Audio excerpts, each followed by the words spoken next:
The rain fell upon Paris that evening with a relentless, almost sentient persistence, as if the heavens themselves had resolved to pour every sorrow accumulated over centuries upon the streets and rooftops of the city. Drops of water struck the aged window panes of Ellen's small apartment with a rhythm both erratic and mournful, resonating in the stillness of the room like the soft yet insistent heartbeat of some colossal unseen creature. The air was thick with the scent of damp stone and decaying paper, the remnants of countless lives that had brushed past the walls and floors of the building long before her arrival.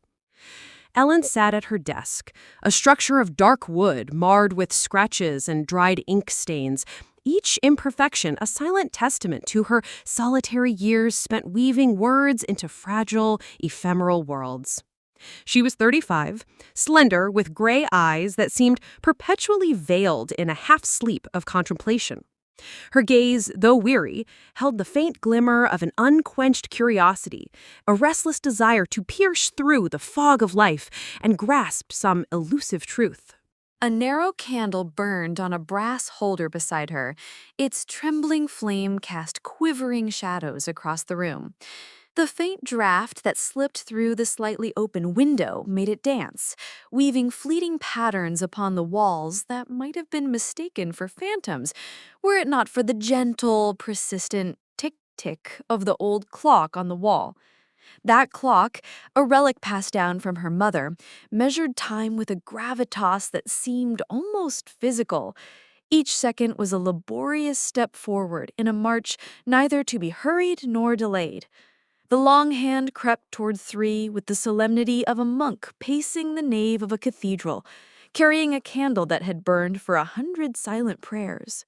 Ellen, wrapped in a shawl that had grown soft with age and use, contemplated the steady rhythm of the rainfall. Memories, faint yet insistent, swelled within her like the tide against the quay. She remembered the garden of her childhood, where ancient trees stretched their limbs skyward as if in supplication, where the earth smelled of moss and rain and the hidden lives of insects. She recalled friends long departed, letters never sent, words uttered in the half-light of day that had been swallowed by years of silence. The city outside murmured beneath the downpour, the cobblestone streets slick with reflection, each puddle a miniature mirror of a world slightly distorted, as though Paris itself had been rendered dreamlike and unstable. The distant clatter of carriage wheels and the occasional shout of a solitary passerby reached her through the thick air, muffled and strange, like echoes from another age. And then the phone rang.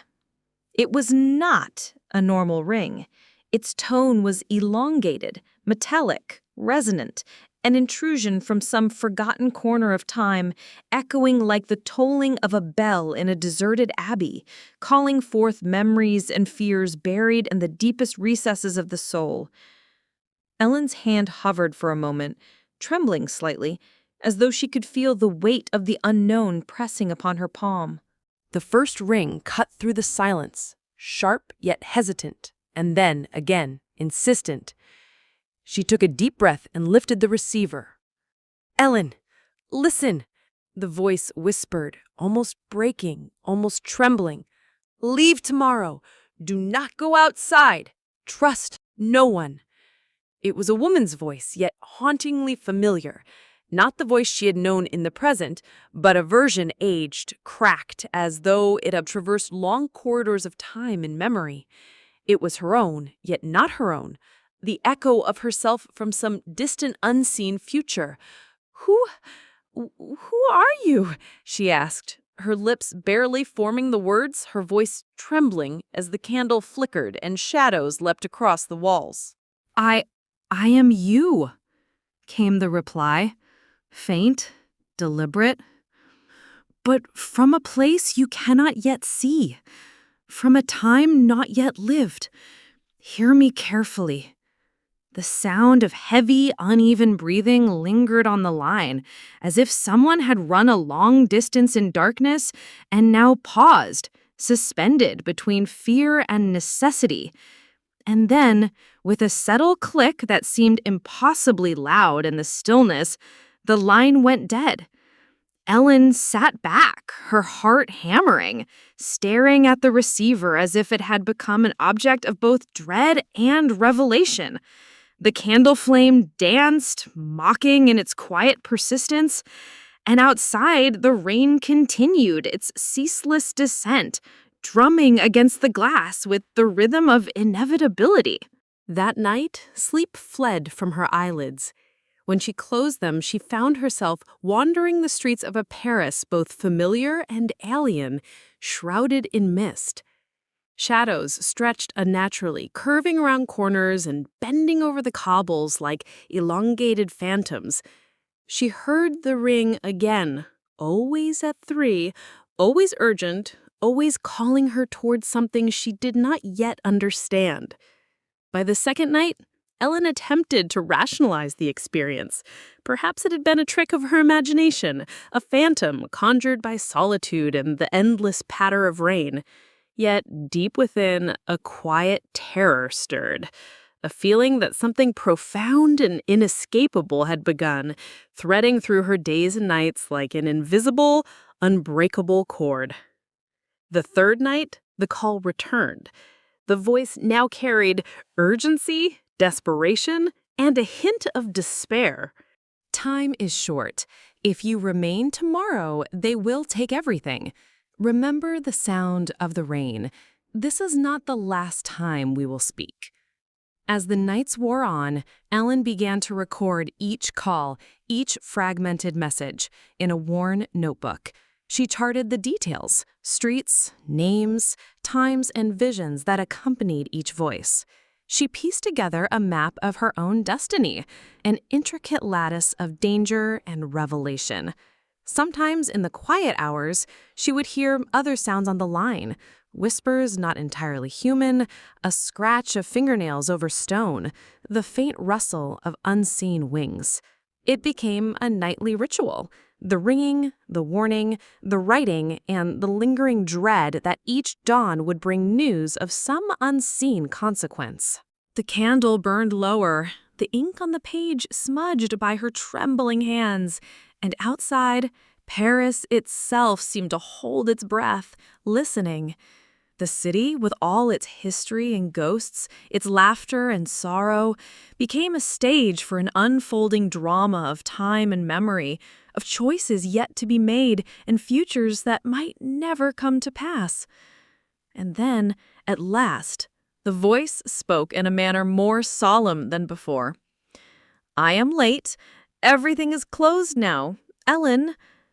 Silence followed, thick, absolute, yet heavy with a presence that seemed to press against the walls, the ceiling, the floor itself.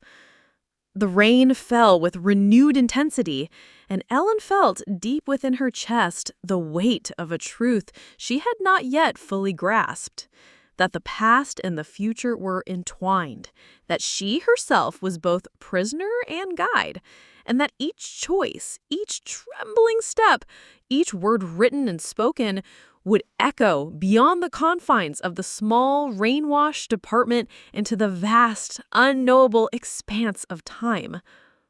And the morning sun, if it could be called that beneath the ceaseless gray of Parisian clouds, found Ellen still seated at her desk, her notebook open, her pen poised but idle. She stared into the fading shadows of the candlelight, now extinguished, the brass holder reflecting a pale shimmer of what little light entered the room. Outside, the rain had not ceased. It fell upon the city as if Paris itself were crying, mourning, or perhaps warning. Ellen had not slept.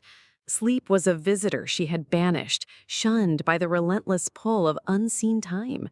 The phone sat before her, silent and ominous, like a resting predator. And then, as the clock struck 3 once more, it rang. This time, the sound was different. It reverberated through the apartment with a metallic resonance, a tone that vibrated in the bones. She answered with a trembling hand. "Ellen," the voice intoned, this time older, more worn by the passage of some unfathomable years. The path is narrowing. The choices you have made echo farther than you understand. You must follow the river of memory, back to the place where your own fears were first born. Only there can the door to safety be glimpsed. Ellen pressed the receiver to her ear, heart pounding so fiercely that it seemed to contest the sound of the storm outside. Where, where must I go? She asked, voice scarcely above a whisper, as though the walls themselves might hear. You know it, the voice replied. The house of your mother, the garden beneath the ancient trees. There the echoes of time converge, but beware, shadows now walk more freely than before. Before she could speak further, the line went dead. The day passed like a slow current of lead. Ellen moved through the apartment mechanically, preparing her coat, checking her umbrella, pacing as though the simple act of movement might stave off the growing dread. The streets of Paris, normally brimming with life, were empty, silent, as if the city had itself conspired to leave her alone with the knowledge of what was to come. Each step she took on the cobblestones echoed with a hollow, reverberating precision, and in every puddle she'd glimpsed not only her reflection, but fleeting, twisted shadows of a self she did not recognize. An older Ellen, or perhaps a version of herself caught between worlds. As she approached the old garden, memories surged unbidden. She remembered a day from her childhood. The sun dappled across the leaves, the laughter of a sister long gone, the scent of roses and wet earth. And beneath it all, a subtle terror, a knowledge she did not yet name, that some shadow had always lingered at the edge of her vision, watching, waiting. The garden was deserted, yet the air was alive with whispers. The rain had slowed to a drizzle, falling like gray needles upon the stone pathways.